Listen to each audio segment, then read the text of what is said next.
Welcome to the Hole in the Wall Business Podcast with Bill and James. I'm James Groves, and along with my business partner, Bill Dement, we want to share our journey as small business owners with you. As owners of Hole in the Wall drywall repair, we will attempt to peel back the curtain of owning a small business in the trade service industry and talk about the many adventures of owning a small business. Hey, Bill. James, good morning to you. It is really good. You know, if I was a dog, my tail would be wagging. Oh, yeah. I am so happy we've got a real estate guy. Oh, boy. Yeah, in the studio today. It's like singing your song. Oh, listen, just in the brief pre-show, I'm like, I connected. What did it take? 10? No, 12 seconds. Yeah, about 10. Yeah, and connected, and it was great. Hey, bring this guy in, James. Absolutely. Well, I would love to introduce our audience to Michael Voss. He is with the ISL Commercial. Michael, welcome. Thank you. I appreciate the invite. Yeah, absolutely.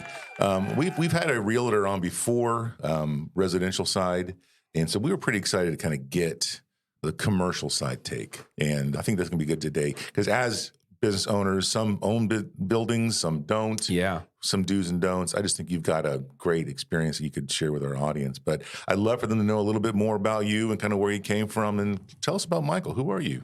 Absolutely. So my background story started off when I was very young. I've been in the real estate industry for better part of 10 years or 15 years.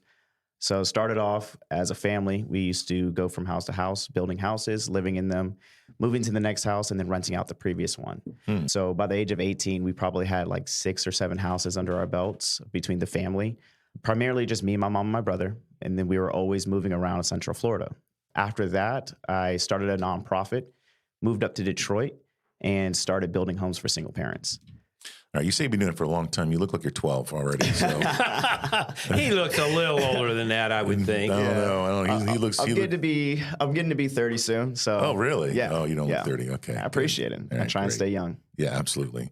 Well, very good. So tell us a little bit about the building homes for the nonprofit that you did. I did that for about 2.5 years up in Detroit. And primarily I was working with the banks, the city, certain blighted areas that they wanted to revamp and revitalize. So mainly they just gave me a task force of like which zone that they wanted to go back to and just work with the bank that wanted to partner with the city to give the financing to get it going. Very cool. And so what brought you back to Florida? Primarily COVID. Yeah. Yeah. So when COVID hit, all the construction died within, 24 hours pretty much. Getting any kind of quotes or any kind of bids, nobody wanted to come outside. They didn't know what was happening. Sure. At that point in time, I had just closed on one of our larger properties that we were like promoting, and it was actually in tandem with the city, the mayor's office, and people like that were helping promote it in the flyers and local news. But I couldn't hold on to the loan long enough, and I didn't know when COVID was going to end. So no one did, right? It was kind of a strange time. Yeah. It turned out to be the good move too, because they didn't open up to almost 2 years after the fact. So you guys just reestablished here in Florida? Yeah, I came back down to Florida, and then I got my real estate license, and then went into commercial. Excellent. And then so you're with a broker. And how did you get that relationship started? Oddly enough, so I did a lot of cold calling. So I got my license, and I knew I could do residential. I've been around residential long enough, but I wanted to go commercial. So I just called all the commercial brokers in the city of Florida, or Orlando, I should say. And eventually I got hooked up with ISL Commercial, and that's how I started running. Excellent. Well, tell us about that. Tell us what's the space going on right now, this post-COVID world. I know that we've been able to go into buildings that were usually full of call centers and full of offices with tons of cubicles, but now they're all ghost towns. Yeah, just vacant. Are they coming back? Are those kind of going away still? In the larger office towers, that's still getting beat up to this day. They're restructuring, they're reorganizing their debts. They're trying to work with banks. They're trying to work with other people like WeWork and people like that to help them get it leased out. But there is a void in that particular area just because all those larger companies, they don't need the footprint anymore.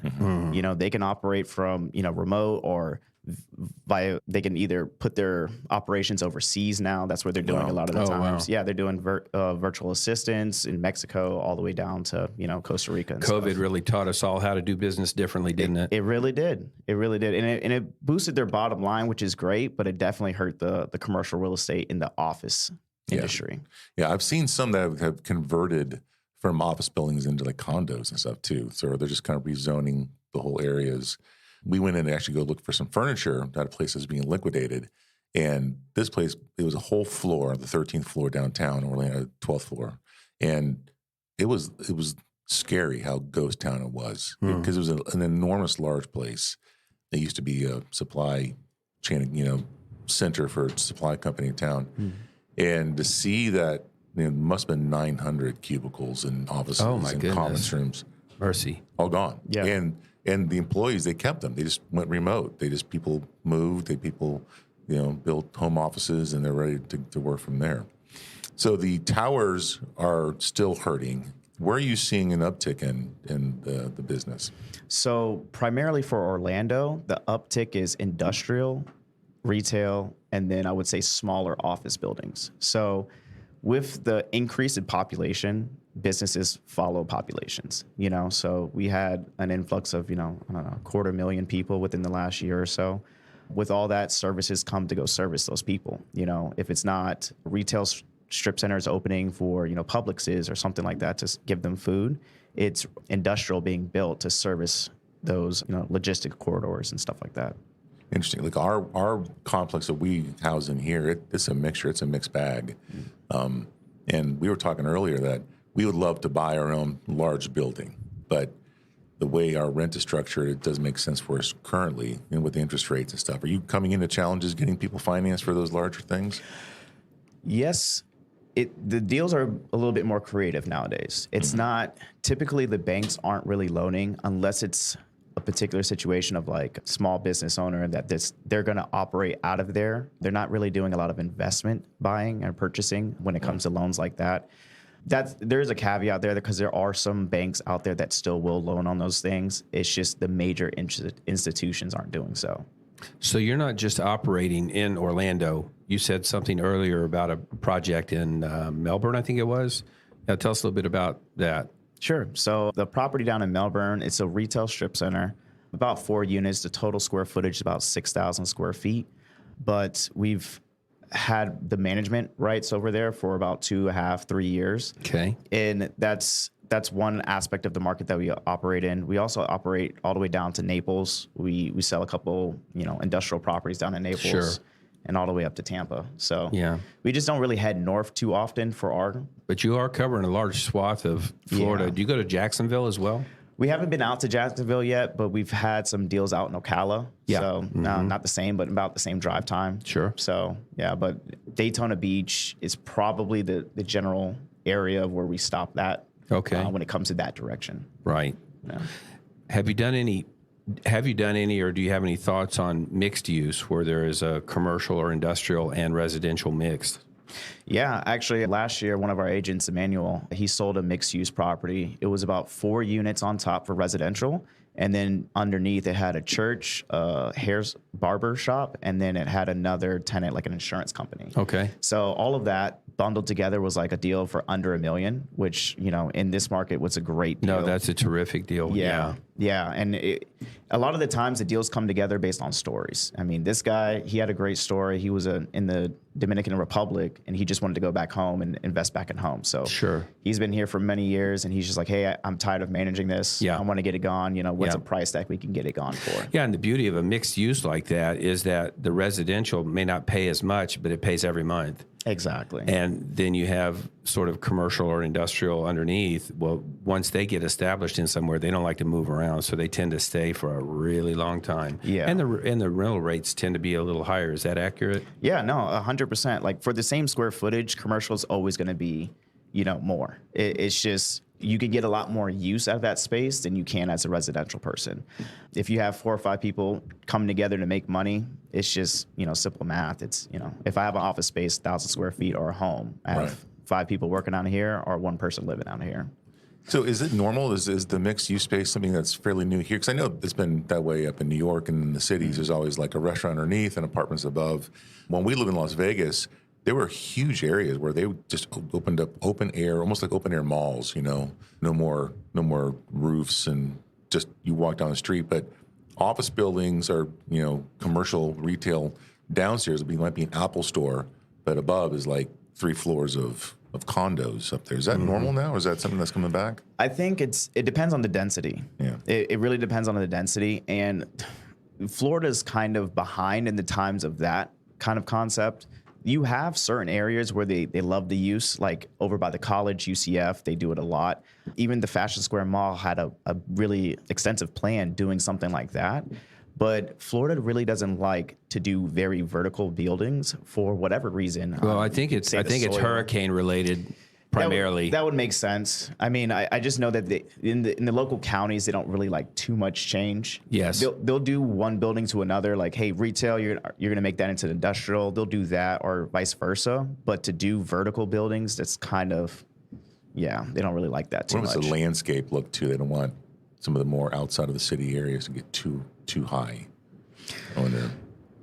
Yeah, it's a good point. My observation is I see a lot of taller buildings downtown, but not so much or at all as you get away from downtown. Yeah, Lake Nona is definitely doing some more vertical. They have some, yes. Yeah. So they got a lot. I think they're going to be doing a lot of that mixed use stuff there as well. Which makes sense. I don't know. There could be some history tied behind there. Maybe it's just like if I do a lot of vertical buildings over here, it kind of destabilizes this area over here just because of maybe the extra usage. The roads aren't built for it to handle that much traffic. But in Lake Nona, that was a whole entire planned out development. Yep. Tavistock is kind of handling that whole area, so they could kind of make it their own world down there, which is great. They definitely have a system down there for sure. I'm curious, what do you kind of see on the horizon here in Central Florida for, say, the next 3 to 5 years for commercial real estate? That's a great question. 3 to 5 years, I think there's going to be a lot of businesses shifting. Mm-hmm. I think there's going to be a lot of growth. So a lot of those like empty lots or, wooded areas, that's just like an acre or something like that. I can see that being rezoned or just built upon. If it's residential, you can kind of like schedule it to be a condo association or something like that and then build condos on top. Yeah. I see a lot of that going on. Yeah. Do you forecast the population continuing to grow at the rate it has? Yeah. The most part is, I think there's a hidden undertone that most people don't know, and there's a big Latin influx. During COVID especially, there was a lot of Brazilians that came over. They bought up a majority of I-Drive. They bought up a lot of malls, the open air malls out in like Claremont, stuff like that. So like there is an influx of the Spanish population coming over, and I really do think that over the course of some time, they're trying to reshore or bring the investments back from China. So I think that might have something to do in the future too. So do you still have a lot of foreign investors doing purchases here? Yeah, I think the majority of our clients is kind of, it's a run of the mill, but there's a lot of people coming from outside that's cash heavy still to this day. So interesting. Yeah, that's a lot of, I say it's creative, but it's usually like seller financing, but they have enough cash to go down on it. So it's like if it's a $3 million purchase price, they still have $1 million in cash, and then they can seller finance the rest. So it's a really interesting concept where, like, you were saying before, that the person will hold the note for you. Yeah. Same exact concept. Yeah. Just in the commercial space. Well, and I know just from watching the tea leaves for 60 some years now that when things become politically unstable worldwide, the dollars tend to flow into the U.S. Warren Buffett said it best: "Don't bet against America." So when it gets unstable, the money flows out of foreign countries into the U.S. Yeah, and real estate is and always has been a really safe investment. Yeah, I think a lot of America runs on real estate. I mean, you need your business to have some kind of security where you can put your equipment, tools, anything. I read somewhere one time, Michael, that the overwhelming majority of money that's been made in the U.S. has been through real estate. Not through manufacturing, not through innovation or development. It's come through, and not technology. It's come through real estate. Yeah. I mean, it doesn't surprise me. And I always find this surprising, that the percentage of real estate that's owned outright in this country, it's really surprising. You just think everybody has a mortgage, but it's not true. It's something like 50-60% of all properties are owned cash. Oh, really? Yeah, residential and commercial. Yeah. Especially within the last couple of years, that inflation period really helped those owners out a lot. You know, if your equity just jumps 30%, you know, it's now great. your bills can go down. You can maybe even get a refinance for a lesser loan. And, you know, once what was a $5,000 mortgage turns into a $2,000 mortgage, you know, and a $3,000 vacation. So looking ahead, like he was talking about it, but what are some like trends? If you had money to invest right now, or you had, you know, a business you wanted to, that you could kind of go anywhere in Central Florida, where are you looking at putting people? What are some good hot areas for you? It really depends on the industry that you're going into. But if you're going to go into restaurants, a great area is obviously iDrive. You know, Kirkman area especially. I have some properties for lease over there. It's a great area. It's building, it's growing. There's hospitals around. So the way that we look at it, things in a commercial real estate aspect, we look around what business is impacting the general area the most. And then that's kind of like your anchor for that area. So having a hospital around just throws off so much cash to all the surrounding businesses. Really? That's interesting. Yeah. It really depends on like how big the hospital is, but Lake Nona, for instance, that's the first thing they built. They built like 2 or 3 hospitals, and then the rest of the people came, you know? Yeah. And still coming. Yeah. So restaurants, iDrive, how about like warehousing? Warehousing, it's interesting. It really depends on the business and how big you are. But if you're a large, you know, manufacturer or distributor, I'd probably go down Sand Lake, Taft area that we were speaking about before. Even out in Claremont sometimes, it just really depends on what your service is and if you actually need to be there to, you know, do quick runs, or if you're there and they're setting up to build a site, you know. If you need machinery on the site itself, or if you need to store your machinery, I'd probably go over to like Castleberry or something like that. I saw a bunch of industrial areas being built kind of Harmony way, kind of off the St. Cloud on the way out the coast. And I noticed even on Lee Vista, that land sat vacant for decades. It was the original T.G. Lee Dairy. But now they're building warehousing there. And I think they have probably 6 units up and probably another 6, 8, 10, 12 to go. Yeah, I think over the last 2 years, they built 1.3 million square feet.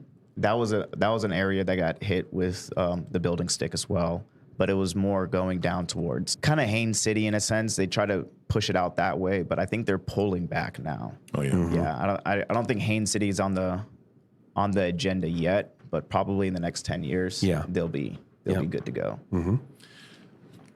So, what is a passion project of yours? What's kind of got your heart tugging right now? What's going on in your life that may not be necessarily this work, but in general, what's driving you currently?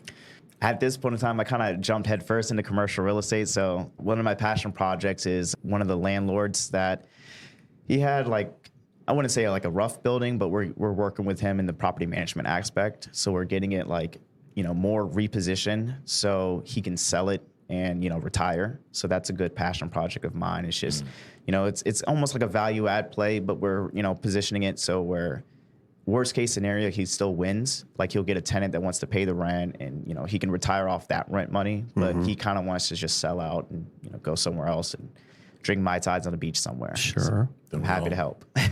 There'll come a day for everyone, right? Yeah, exactly.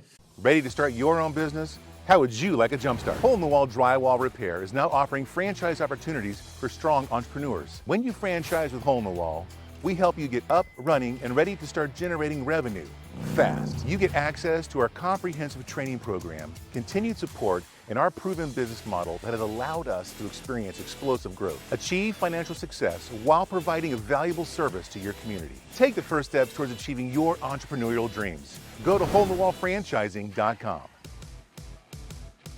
If I wanted an opportunity, what's like the one place you say, you know what, you should, if you have the cash, buy here, buy now? You have a play like that? It takes more than just like an offhanded suggestion. Like if you have $1 million, there's where are you coming from? Where are you trying to go to? And, you know, what level of like laid backness do you want in your investment? Do you want to be more hands-on? Like there's a lot of like underlying questions behind that. But I mean, as far as like, let's say for residential, I'd probably go out towards Claremont. That's the next kind of like pushing wave. You'll have the most bang for your buck over there. If you're doing commercial, if you want to do industrial, I would just buy some land that's probably in the Sanford area because it's cheaper, and they need that zoning over there soon. They're redeveloping their downtown area, so they're going to need some services to go into that retail center over there. The Stanford area? Yeah, probably. That's a great area over there. They got Yeah, it's really good. Yeah, there's a buddy of mine who owns a cigar bar over there that just rebranded, and that whole area is thriving. Yeah. We live in St. Cloud, but we actually go to Sanford at least once or twice a month just to have dinner and to go see the life out there. Yeah, the Riverside view is nice. Oh, it's gorgeous what they've done there. Yeah. It's really nice. Yeah. Speaking about opportunities and deals, though, they're just kind of like weeds. You don't really know where they're going to pop up, One time I was talking to a banker friend of mine, and we talked real estate and we talked money, and we got on the subject of how do you know a deal is good, a real estate deal. And he said, well, let me tell you about how we train tellers at the bank. He said, we bring them in from zero and begin training them, and all they handle is real cash. So there'll be months just handling real cash, and then we start throwing in, and they're so familiar with what it feels like that eventually we throw in a couple of phonies. And he said, without even looking while they're counting it, they can tell just by feel, so they have an instinct that this is something. And that actually happened to me. BB at the bank one time, I went to get some cash, and she's counting it out, and she goes, that one's fake. I go, really? Let me see. And she's like, I'm just looking at it, and I go, I can't tell. She goes, feel the paper. It's amazing. So when you're looking for real estate deals, this is what I'm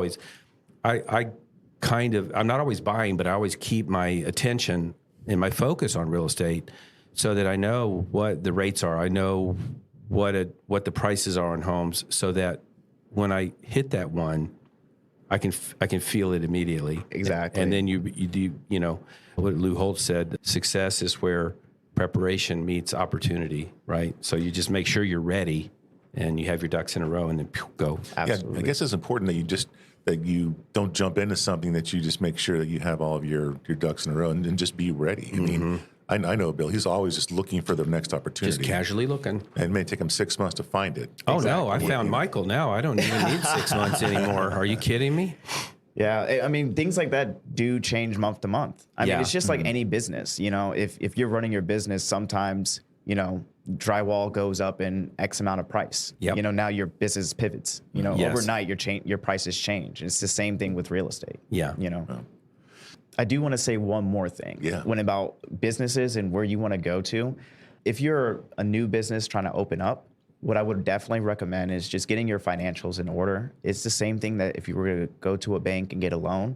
Most landlords out here, they're willing to work with you. It's just the paperwork has to be in order, and a plan has to be able to execute. So if you can come to the table with a good executable plan and some finance behind you, because a lot of the times people get into a renting situation and they just think, okay, well, if I can manage this, all I need to do is make this. It's, sometimes you have to come with your first, last, and the security deposit itself. So that's up to 3 months worth of rent. Yeah. For certain people, that could be, that could put them out of water automatically. Sure. So we want to do that. What are some things that we need to make sure? You say financials. Let's expand upon that. So we want to go out and get a loan.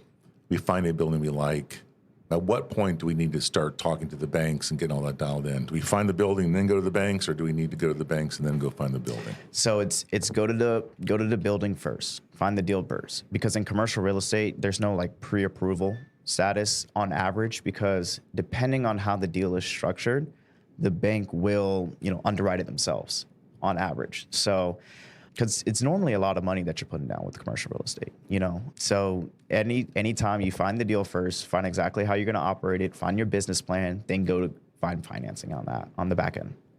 And you have relationships with banks that we can go to and help us with that? Absolutely. Yeah. Absolutely. Cool. Yeah. Well, anything else before we take off? That's it. All right. Well, let my audience know how to get hold of you if they want to get more information from you. You can get a hold of me at my email at Michael, Michael, Voss, V as in Victor, OSS like the water, at ISLcommercial.com. ISL Commercial. Mm-hmm. Or you can text me. My number is always open to the public. Yeah, you can give your number if you like. Cool. 313-204-3740. Michael, thanks so much for coming on, man. Good stuff, man. Appreciate you coming in. And James, you're the man. I know I learned more today than I knew before, for sure. All right, well, great show. Thanks, everyone, for listening. Another great show. We'd like to thank you for listening to the Hole in the Wall Business Podcast with Bill and James. We'd love for you to join our Facebook group and keep the conversation going. If you'd like to learn more about us and our business, check us out at holeinthewall.com. If you'd like to learn more about how to start a Hole in the Wall franchise, go to holeinthewallfranchising.com.